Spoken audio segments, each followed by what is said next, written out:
Okay, we are back for another episode of the Square State Sandlot podcast.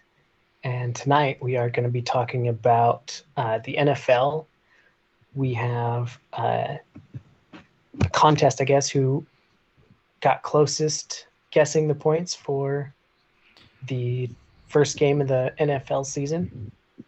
We're doing pick'ems tonight. Me, Bill, and Kyle are going to be guessing our teams and who's winning each week, and we'll see how each other do. Ideas for the best and worst record of the year. I don't know what we're going to do there, but maybe if we have some fan participation, we can find something interesting. Little Raiders news, TJ Watt extension. And yeah, let's talk about the Thursday night football game against the unfortunate Super Bowl winning team, Tampa Bay Buccaneers and Dallas. I thought it was an exceptional game. I didn't expect it to be quite the game it was. Honestly, I had Dallas winning that game. I was hoping. I picked the Bucs to win it, but I was hoping Dallas could take away the win, but it was an exceptional game. Yeah, it was good. Yeah, there was no such lack. I think the one thing to take away from the game is Dak Prescott. Well, I guess two. Dak Prescott played phenomenally. I didn't expect him to come out of the gate playing that well after an injury. And the second thing I took away from that game is Tom Brady still got it. Yeah. He is hands down the best quarterback who's ever played the game for a reason, in my opinion. Yeah, it was definitely a good game. I think a couple takeaways for me were Dallas's receiving core is very, very good with CeeDee Lamb and then Amari Cooper. They didn't get much from Ezekiel Elliott, and I think that has just basically extended on from last season. He didn't play very well last season, and he had one carry where I thought he was going to walk into the end zone. It was split like the Red Sea, and he somehow didn't score on that play. Yeah. But yeah, no, I think Tampa Bay's defense stepped up when they needed to, and obviously when you see the score where it was, Dallas had like 4 takeaways and only 19 points at one point in the game. So that's not ideal when you have 4 turnovers or 4 forced turnovers and you don't win. Obviously that's not a good thing, especially when you only had 1 on your side. So I think Dallas should have won, but as always, if you give Tom the football with a minute and a half left in the fourth quarter, he's probably going to punish you for that. So, yeah, you kind of basically think in football, in the NFL, whoever wins the turnover battle usually wins the game. Yeah, it's surprising that Dallas couldn't come away with more with 4 turnovers to the Bucs 1. They should have had a clear cut, I don't know, breeze to the win, I guess. That's brutal. Christian McCaffrey could have just ran it in for a touchdown, and he went down just to eat the rest of the clock instead, and ended with 98 rushing yards instead of getting to 100. That's going to piss off a lot of fantasy owners. He's had a great game, but yeah, he was 2 yards away from 100 yards rushing and like 9 yards away from 100 yards receiving. So that's unfortunate both ways for me, but is what it is. So, yeah. Speaking of the Tampa Bay Dallas game, all of us went with Tampa Bay. That was one where I was tempted to just take Dallas because everyone else went Tampa Bay to see if I could pick up a game. I'm glad I didn't, but I really thought Dallas was going to win that game at halftime based on how they were playing versus how Tampa Bay was playing. So, but speaking of which, we had a little $20 giveaway for the fan, or for one of our followers that had the closest prediction, and just so happened to be my dad, that he was only 8 points off the total and picked Tampa Bay to win it. So he won the $20 gift card. We'll probably do some more stuff like that throughout the season. This was just the first one for the first game. We'll see what else we roll into to keep that up. But stay following us and just stay involved in those, and you'll have a chance to win. But with that in mind, we also, like John said at the top, we're doing NFL Pick'em. So each week we'll pick our team in the head-to-heads, and then whoever has the best record at the end will win some sort of prize, and whoever has the worst record of the three will have some kind of punishment. So stay tuned for that.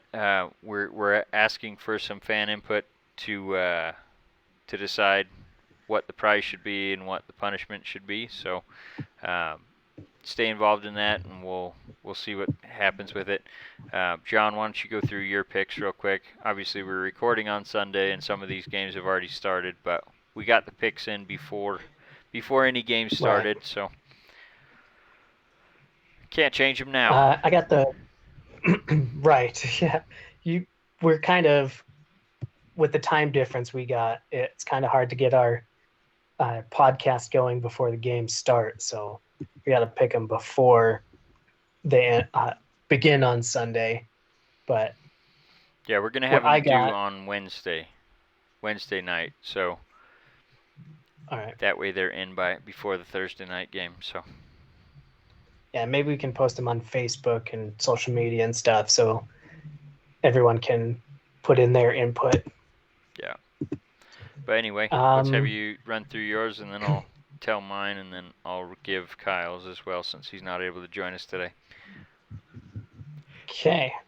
So my picks were the Bills. I don't think they're going to win that one.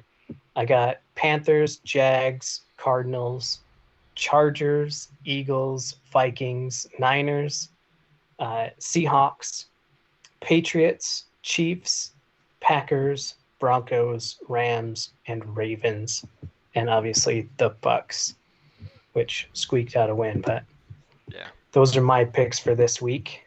Okay, and then I'll go through mine real quick. I've got Tampa Bay. Obviously, they already played Thursday. Then I had Jacksonville. They got smoked. Chargers, Seahawks, Jets, Vikings, Titans, 49ers, Bills, Falcons, Kansas City, Green Bay, Denver, New England, Rams, and Raiders. And then Kyle had Tampa Bay, and he had Seattle, Jaguars, Eagles, Chargers, Steelers, 49ers, Bengals, Jets, Titans, Chiefs, Dolphins, Broncos, Packers, Rams, Raiders. Right, and we are about halfway through the day, so a lot of games have finished, and we got the Seahawks over the Colts today, Eagles over the Falcons. That was a blowout, by the way. Chargers end up with a win over Washington. Cardinals beat the Titans. Panthers over the Jets. Steelers over the Bills. Bucks over the Cowboys. And we got a couple games just right at the end right now. Jaguars and Texans. Texans are going to take that win. Vikings, Bengals are in overtime right now. And Lions, 49ers, there's 30 seconds left in the game. Looks like the Niners most likely win. They got a chance. Lions got a chance to come back, but they have the ball right now, so they got to score and go for 2 points. So yeah, not looking great, but you never know. Yeah, we'll have to see how all these pan out, but it's not looking too hot for me right now. So, like to see the Panthers win. I didn't think they would pull it off, but They got it done. Just looking through a couple more here. Yeah, it looks like Bills, Steelers just went final. So I can't believe how bad Is there? the Eagles beat the Falcons, especially with the Falcons at home. I was just going to ask you, is there any team that might have surprised you today? Oh, for sure. Eagles. In my pick'em, I think I only had them like when we were picking for the entire season. I think I only had them winning like 4 games, and I had the Falcons winning, I think 9. So that's probably a surprising outcome there. 49ers, they were up huge, so to see the Lions pull that one back was kind of surprising. But outside of that, I think everything else well. And then the Texans, Tyrod Taylor went off on the Yeah. Jaguars. So I think those are the only real surprises. The rest of them were pretty close. That Bengals game, I should have started Jamar Chase, but his preseason scared me off from starting him, and he actually had a pretty good game. So I think he's the big fantasy surprise this year right now. yeah. So obviously, if he can carry that out, you would think that with his rapport with what's the quarterback's name? It's slipping me right now. Joe Burrow. Joe Burrow. With those guys, they already have chemistry. You would think that they could start pretty quick. So I guess it makes sense. But the way that his preseason went, it kind of scared me off from starting him in game 1. Looks like I probably should have, but oh well. So yeah, I think we went through all the picks. Any that surprised you outside the ones that I said? I think the most surprising for me is how well the Cardinals played. Oh man, they look good. I had them probably 3rd in the division, and they looked like Kyler Murray just looked phenomenal. Yeah, he's my quarterback, so that was good. I bet he scored quite a bit for you, huh? Yeah, I think he scored 35? 33. 33, yeah. Okay. Yeah, he probably lost some yards when they were kneeling, but yeah, he had a great performance there, so that was good to see.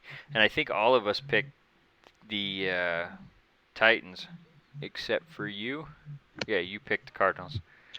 Yeah, I picked Cardinals. Kyle and I both went with Titans. And this obviously is super early, but the Titans, right? I really think they're going to regret giving Todd Downing the offensive coordinator position. Like, you have all those offensive weapons, and you can only put up 13. Granted, Chandler Jones had 3 sacks in the first quarter, I think, so didn't look like the offensive line was protecting Tannehill very well. So can't put up many points when the defense is in the backfield before you can even try to throw. So, but unfortunate for them. Second slate of games is kicking off here. So Kansas City and Cleveland just kicked off, and then the Packers, Saints, Broncos, Giants, Dolphins, Patriots. They're all starting right now, and then tonight we've got the Bears. And Damian Harris just broke off for like 25 yards. In which game? For the Pats. For the Patriots. The new young running back for the Patriots. Yeah, they're showing the Kansas City game where I'm at, so. Yeah, I got red zone. Oh, okay. Yeah, that works too. A little too. bit of help, but yeah. All right. Well, let's move on from that. So, yeah. Like we said, we'd like to get some follower feedback on great ideas for the winner and the loser for this contest. Yeah, let's see what somebody can come think about what we have to do if we lose. So we'll post that on the socials and see if we can get some feedback in there and see what we can get for ideas, and then we'll pick the best ones that we like. So, but yeah, maybe we'll do a poll or something on what people like the best. Yeah. What's appropriate. Remember to keep it appropriate. It can be, yeah, it can be fun. Just we'd like to do something fun, so we'll see what happens with that. Like I said, prize at the end too would be great. So see what we can come up with, and we'll go from there. But got some Raider news to talk about. Darren Waller signed a new agent, actually two representatives, and it looks like he's going to be wanting an extension sometime soon. Obviously, it's deserved. He's put up back-to-back 1,000-yard seasons at tight end. He's probably the most underpaid tight end in the league right now because he's always in the top 3 conversation for best tight ends, and he's probably in the top, or he's probably only like top 10 in pay. So I think they'll be extending him, and obviously you'd like to see those players get rewarded when they do that sort of thing. So obviously I'm happy that we have Waller, and I hope to see him get a nice extension. And obviously that's what you sign a new agent for, is when you're looking to get paid. So that was the clue, and we'll see what happens. Usually these kind of contract extensions don't get done this early in the season, but I'd watch for that later on and see what happens with it, because we'd like to keep him around long term, and obviously we want to be happy with his contract. So the next piece of news is this year is kind of Carr's tryout for his next contract. He's still under contract for next season as well, but you don't typically see a starting quarterback play out their final season because you don't want them going into free agency. Yeah, there's always a with the extension looming. So yeah, this is the year for him to either put up or shut up.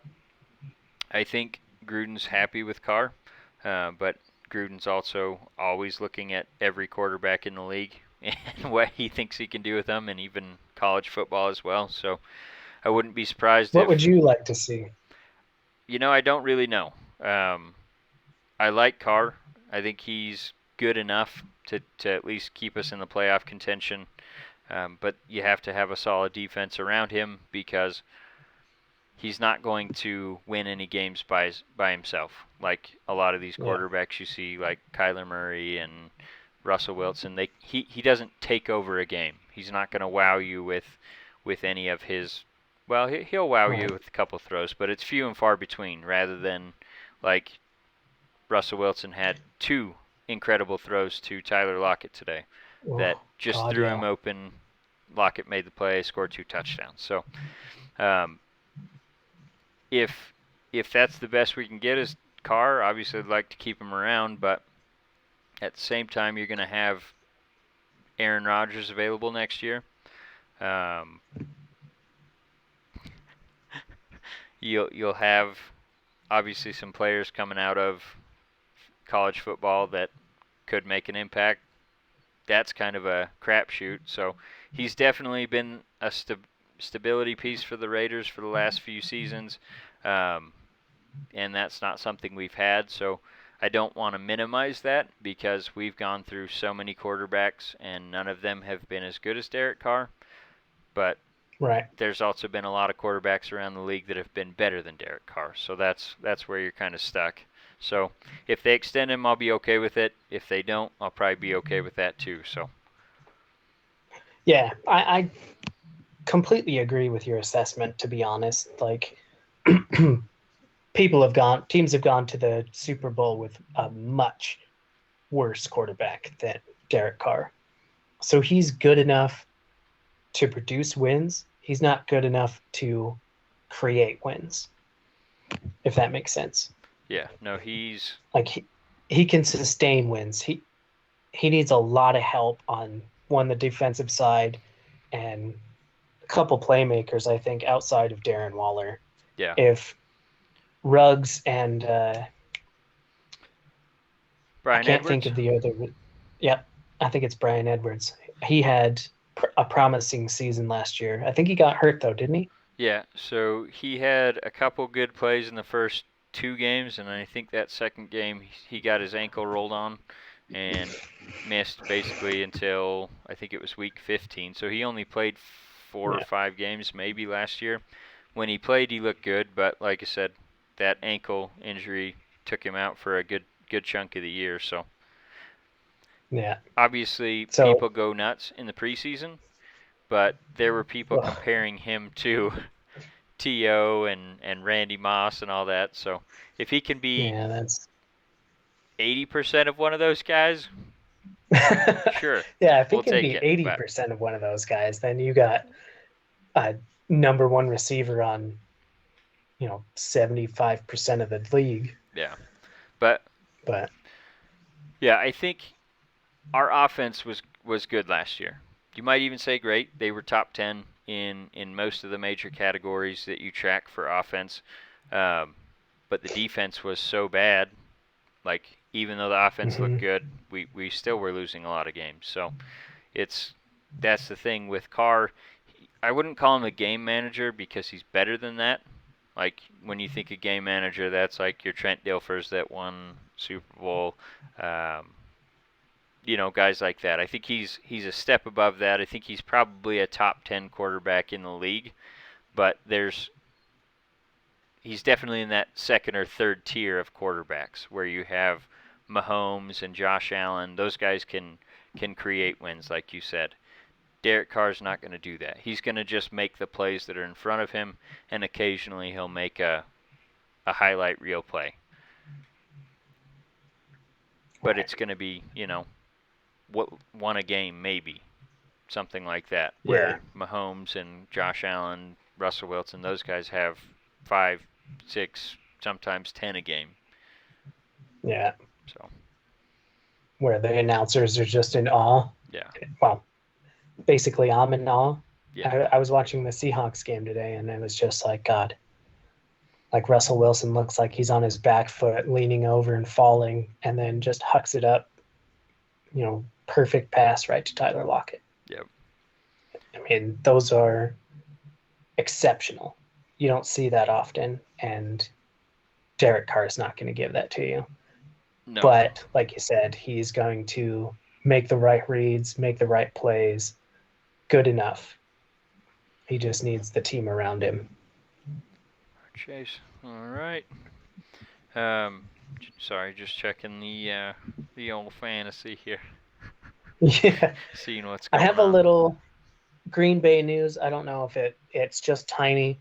Uh, Green Bay sent over a 6th round draft pick for a 7th round draft pick and Corey Bacores from the Rams. Oh yeah, the punter. Yep, the punter. Uh, they kicked out J.K. Scott.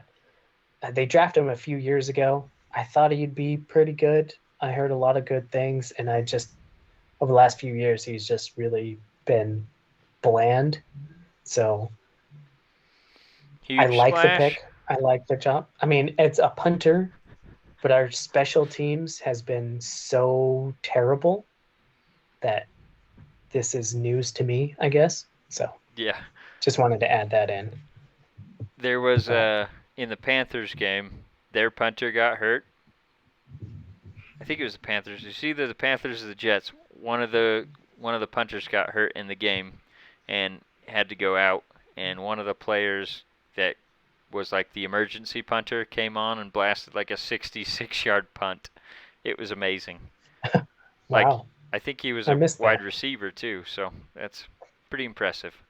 Um, Ah, but I think the only that other would be a news we really have NFL wise, T.J. Watt signed his massive all extension. right. I think it's a 4-year, $112 million contract extension or something like that, with $80 million guaranteed, which makes him the highest paid defensive end. Might even be the highest paid defensive player in football. So I'm sure Kyle will be happy about that, other than the salary cap that Yeah, ties up. But yeah, he's gonna be talking about it for a while.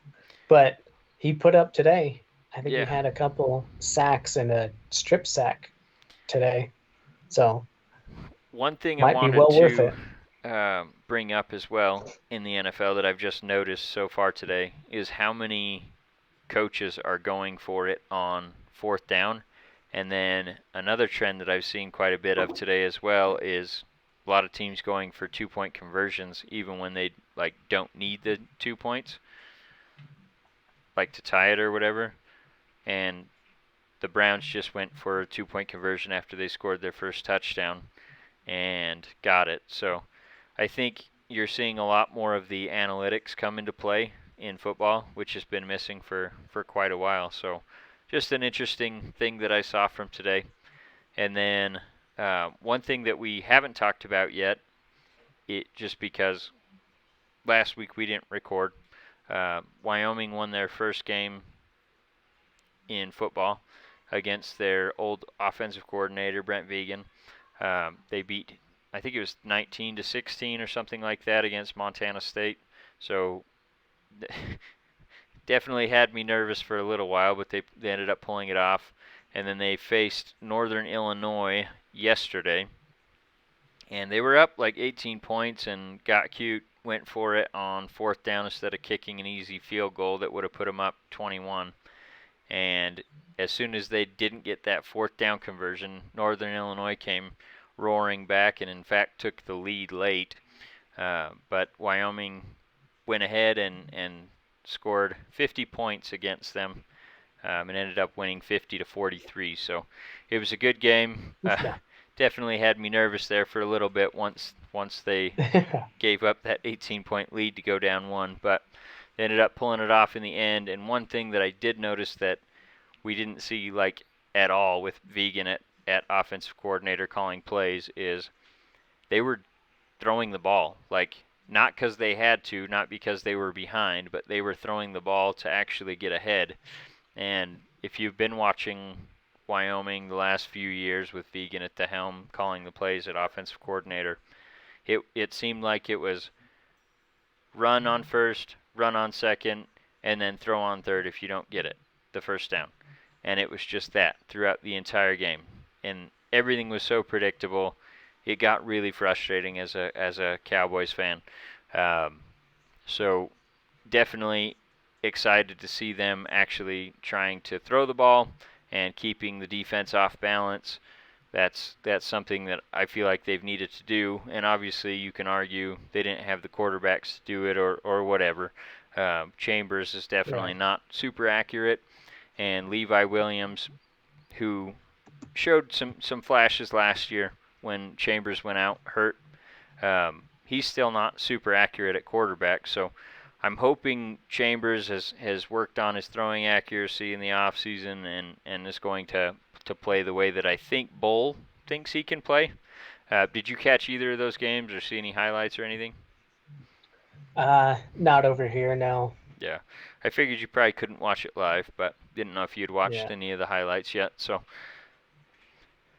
I'm hoping they have a decent chance at winning the Mountain West this year. Might be a bit of an ask. Obviously, the Boise State team is always right there at the top, but yeah. I think Wyoming has a decent shot at, especially with Xavier, Valladay, and those guys. Great running backs, and then if you have Chambers healthy all year, he has that run pass option wrinkle that they can throw at the defenses. So I'm just excited to see them play. I was going to talk about the Holy War, but based on how it turns out, I don't want to talk about that. So let's just didn't turn out the way we wanted it. No. So we'll just ignore it altogether. Yeah, just pretend it didn't happen, because gross. Yeah. But I think the only other thing I really had was baseball, which obviously you don't like talking about, so I'll keep it short. The A's. It's fine. They have frustrated me for basically all of July, and no, not July, August and September. They've frustrated me. I think even parts of July too. So what they've done is they've gotten themselves into a position where they were in the wild card hunt or nearing the top of the division, and then they'll go on a rough stretch where it's like, okay, like they're done, probably just start looking towards next year. Then they made the trades at the deadline and started playing really well, got themselves back in position, then went on like a 6-game losing streak, and then they won like 4 in a row, lost a couple more, and it's just like it's been constantly up and down, and it's getting to the point where Like, we have just 15 games left or something like that. So not a lot of wiggle room now.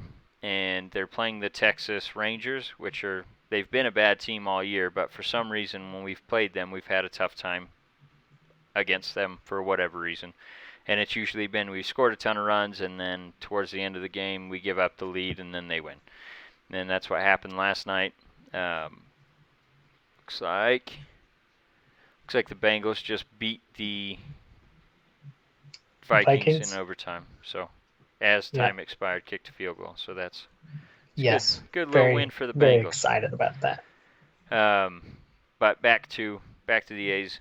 They beat the Rangers 2 nights ago and then lost yesterday in a game that they led the entire time up until I think the 7th inning when the bullpen gave up the lead, and then they couldn't score any more runs after that. So there's, like you said, around 15 games left in the season. They're now 2 games out of the wild card for the second spot. I think only 3 games out for the first wild card spot. So I don't know what to expect. They need to show up. Yeah, it's like you said, it's getting to the point where it's just, if they don't start winning, you can just shut it down, because even if they get into the playoffs, if they're playing this way, they're not going to do anything. So they're 12 games above 500. So they've been playing decent. You know, you tread water. At one point, they were 17 games over 500. So just 4-6 in their last 10. The Yankees are 3-7 in their last 10. They're half a game in front of the A's. So we'll see what happens. I'm just hoping. You're going to push for it. 15 games left. You should be able to. Yeah. And Chris Bassett, I know we've talked about him. He's the one that took the line drive to the face and had to have facial reconstruction surgery and all that. He was actually pitching a bullpen yesterday. So he might actually get a game or 2 in before the end of the season, which is just fantastic. And it's crazy that he's even going to try to make it back by the end of the season. But I'm hoping that gives us the shot we need of enthusiasm and just brings the clubhouse up and they get it done. But we'll see what happens with that. He's kind of the pulse of the entire team. So if they can get him back and going, I think it'll probably inspire the rest of the team and say, hey, if he can come back from that, we can get this done. So, but is there anything else that you want to talk about while we're still going, or? Just quick update. One of the Cleveland Browns, I think defensive players, a guy named Harrison, just like face palmed one of the Chiefs coaches in the face. Yeah, I think saw he got ejected. Yeah. Well, the Crazy. Chiefs, I think is his offensive coordinator or something. I don't know who he is, but he pushed Harrison first, and then obviously Harrison reacted and pushed him. But yeah, he got him in the face. So looks like they just threw I think it was offsetting penalties. Really? I don't know. I don't have the volume on, so I can't hear what they're saying, but yeah, it looks like he's not getting ejected. I think they probably just called personal foul on both. They're talking about it right now. So defense. Crazy. Never seen that before. Yeah, it's pretty strange. Anyway, back